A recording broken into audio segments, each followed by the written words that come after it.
오늘 새벽에도 하나님 앞에 나오신 성도님들을 주님의 이름으로 환영합니다. 이 시간 샘물의 기도로 함께 기도하시겠습니다. 마음 모아 샘물의 기도를 하나님께 드립니다. 먼저 우리 믿음을 고백합니다. 여호와는 나의 목자시니 내게 부족함이 없으리로다. 아멘. 우리의 목자이신 하나님, 주께서 우리의 목자 되어 주시니 감사드립니다. 오늘도 주님의 음성에 귀 기울이며 주님의 뜻을 따라 살아가는 복된 삶이 되게 하옵소서. 교회와 예배를 위해 기도합니다. 또 내가 내게 이르노니 너는 베드로라. 내가 이 반석 위에 내 교회를 세우리니 음부의 권세가 이기지 못하리라. 아멘. 믿음의 반석 위에 교회를 세우신 하나님, 샘물 공동체가 분명한 신앙 고백 위에 굳건히 서게 하옵소서. 예배 가운데 복음이 힘있게 선포되게 하시고 그 복음으로 세상을 하나님 나라로 변화시키는 공동체가 되게 하옵소서. 목장과 성도들을 위해 기도합니다. 누구든지 하늘에 계신 내 아버지의 뜻대로 하는 자가 내 형제요 자매요 어머니이니라 하시더라. 아멘. 우리를 주 안에서 한 가족 되게 하신 하나님, 샘물 공동체가 아버지의 뜻에 순종하며 살아가는 하늘 가족이 되게 하옵소서. 목장을 통해 모든 성도가 주 안에서 한 가족됨을 날마다 풍성히 누리게 하옵소서. 다음 세대와 청년을 위해 기도합니다. 그 후에 내가 내 영을 만민에게 부어주리니 너희 자녀들이 장래 일을 말할 것이며 너희 늙은이는 꿈을 꾸며 너희 젊은이는 이상을 볼 것이며. 아멘. 샘물의 다음 세대를 사랑하시는 하나님, 샘물의 모든 세대 위에 성령의 충만함을 부어주셔서 세상 가운데 소금과 빛으로 살아가게 하시고 하나님 나라를 세워가는 귀한 일꾼으로 삼아 주옵소서. 나라와 선교를 위해 기도합니다. 여호와의 말씀이니라. 내가 너를 치료하여 내 상처를 고쳐주리라. 아멘. 회복의 하나님, 대한민국을 긍휼히 여겨 주옵소서. 다툼과 상처로 혼란스러운 전국이 속히 안정되게 하시고 열방 가운데 복음을 전하는 선교사님들의 사역을 통해 모든 나라가 복음으로 치유되는 놀라운 역사를 이루어 주옵소서. 이 모든 간구를 우리의 참 목자이신 예수 그리스도의 이름으로 기도드립니다. 아멘. 함께 보실 하나님 말씀은 호세아 11장 12절에서 12장 14절까지 말씀입니다. 에브라임은 거짓으로 이스라엘 족속은 속임수로 나를 애워쌌고 유다는 하나님 곧 신실하시고 거룩하신 자에게 대하여 정함이 없도다. 에브라임은 바람을 먹으며 동풍을 따라가서 종일토록 거짓과 포악을 더하여 아수르와 계약을 맺고 기름을 애굽에 보내도다. 여호와께서 유다와 논쟁하시고 야곱을 그 행실대로 벌하시며 그의 행위대로 그에게 보응하시리라. 야곱은 모태에서 그의 형의 발 뒤꿈치를 잡았고 또 힘으로는 하나님과 겨루되 천사와 겨루어 이기고 울며 그에게 간구하였으며 하나님은 베델에서 그를 만나셨고 거기에서 우리에게 말씀하셨나니 여호와는 만군의 하나님이시라. 여호와는 그를 기억하게 하는 이름이니라. 그런즉 너의 하나님께로 돌아와서 인애와 정의를 지키며 항상 너의 하나님을 바랄지니라. 그는 상인이라. 손에 거짓 저울을 가지고 속이기를 좋아하는도다. 에브라임이 말하기를 나는 실로 부자라. 내가 재물을 얻었는데 내가 수고한 모든 것 중에서 죄라 할 만한 불의를 내게서 찾아낼 자 없으리라 하거니와 내가 애굽 땅에 있을 때부터 나는 내 하나님 여호와니라. 내가 너로 다시 장막에 거주하게 하기를 명절날에 하던 것 같게 하리라. 내가 여러 선지자에게 말하였고 이상을 많이 보였으며 선지자들을 통하여 비유를 베풀었노라. 길르앗은 불의한 것이냐? 과연 그러하다. 그들은 거짓되도다. 길갈에서는 무리가 숫송아지로 제사를 드리며 그 제단은 바디랑에 쌓인 돌무더기 같도다. 야곱이 아람의 들로 도망하였으며 이스라엘이 아내를 얻기 위하여 사람을 섬기며 아내를 얻기 위하여 양을 쳤고 여호와께서는 한 선지자로 이스라엘을 애굽에서 인도하여 내셨고 이스라엘이 한 선지자로 보호받았거늘 에브라임이 경노하게 함이 극심하였으니 그의 주께서 그의 피로 그의 위에 머물러 있게 하시며 그의 수치를 그에게 돌리시리라. 아멘.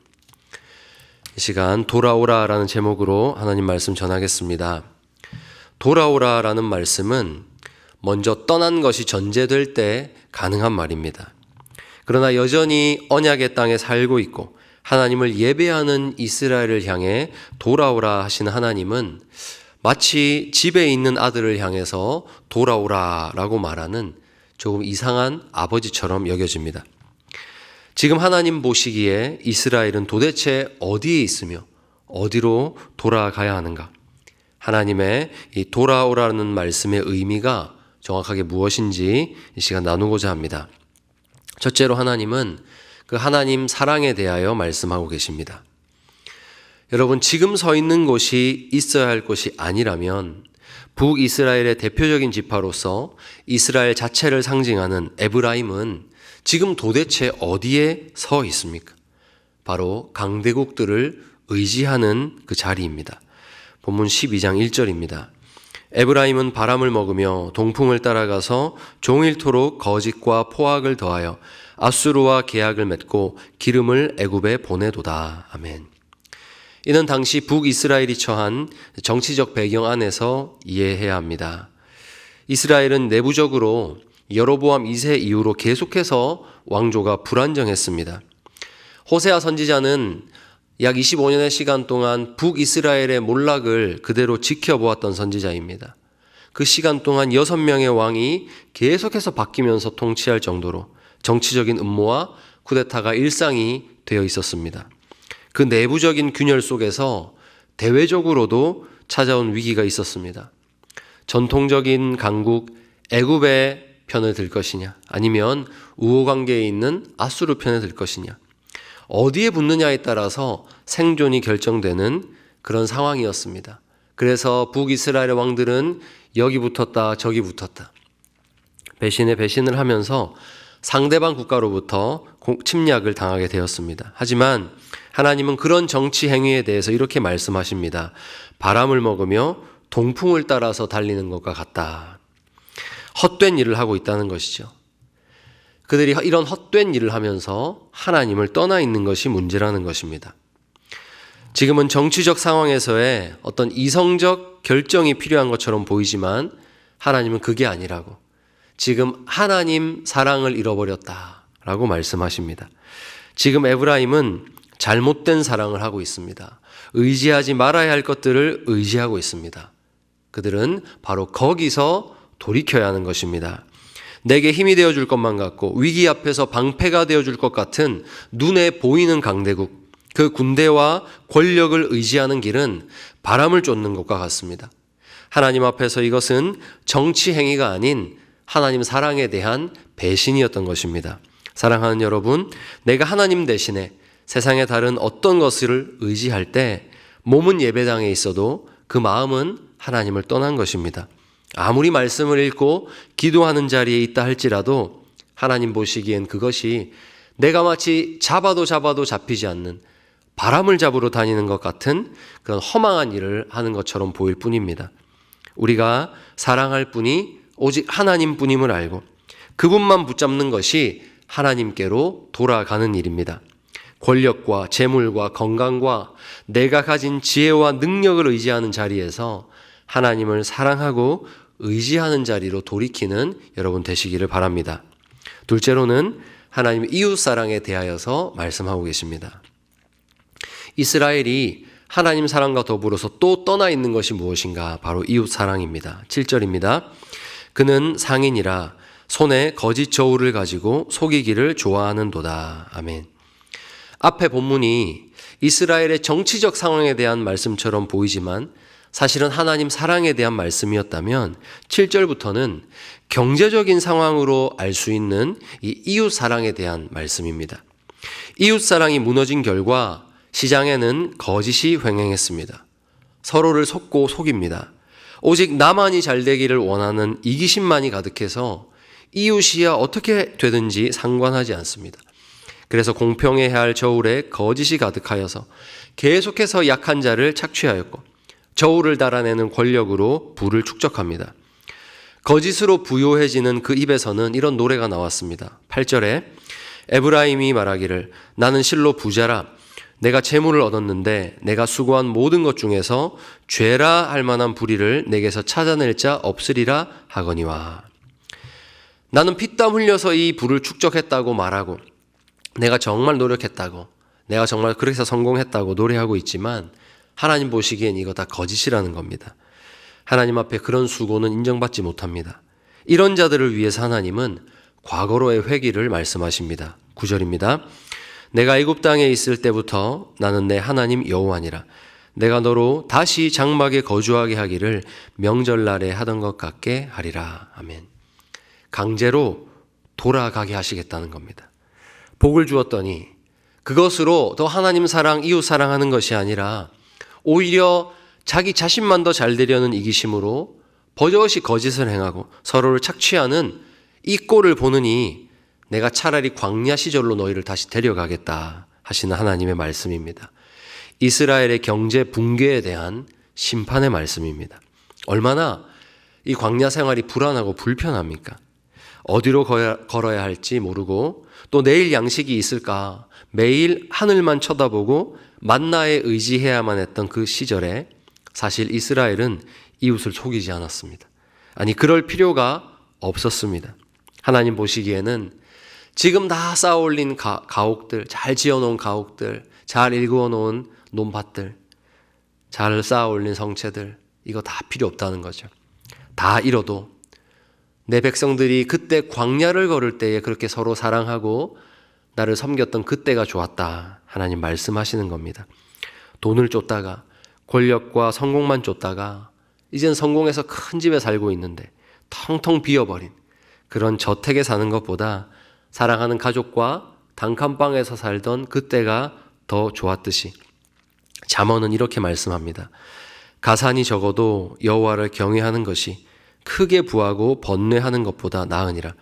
채소를 먹으며 서로 사랑하는 것이 살찐 소를 먹으며 서로 미워하는 것보다 나으니라. 아멘. 사랑하는 여러분, 성도는 이웃을 속여서 잘 살지 않습니다.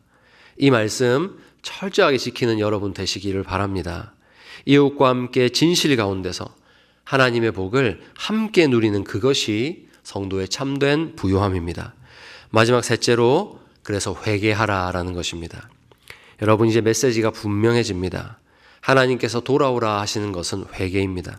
하나님은 하나님 사랑과 이웃 사랑에 있어서 다 무너져 있는 이스라엘을 향하여서 회개하라 하십니다. 이스라엘이 정치적으로 당한 어려움과 경제적으로 당한 어려움에서 구원받는 길은 각각의 분야에서 어떤 탁월한 결정을 내리는 데 있는 것이 아니라 회개에 있다라는 것입니다. 6절 말씀입니다. 그런즉 너의 하나님께로 돌아와서 인애와 정의를 지키며 항상 너의 하나님을 바랄지니라. 아멘.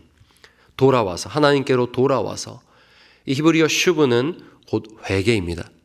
하나님은 위기를 만난 이스라엘에게 그 조상 야곱의 부족함을 낱낱이 드러내어 보여주십니다.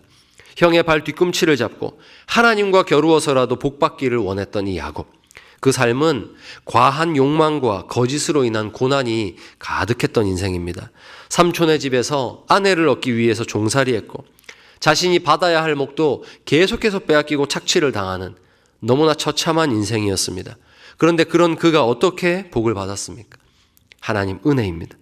하나님 은혜 말고는 답이 없는 인생이었음을 오늘 위기를 만난 북이스라엘에게 하나님 보여주시는 겁니다. 다른 데 답이 있는 게 아닙니다. 정치든 경제든 어떤 분야든 간에 이스라엘아 너희에게 지금 다른 답이 있는 게 아니라고 하나님 말씀하시는 겁니다. 그러니 하나님께로 돌아가야 합니다. 회개하는 것밖에는 답이 없습니다. 그리고 하나님께서 원하시는 회개는 단지 눈물로 그치는 것이 아니라 실제 삶에서 인애와 정의의 회복입니다. 아무 연관성 없어 보이지만 아니 정치 경제의 회복이 국방의 회복이 회개와 무슨 상관이 있습니까?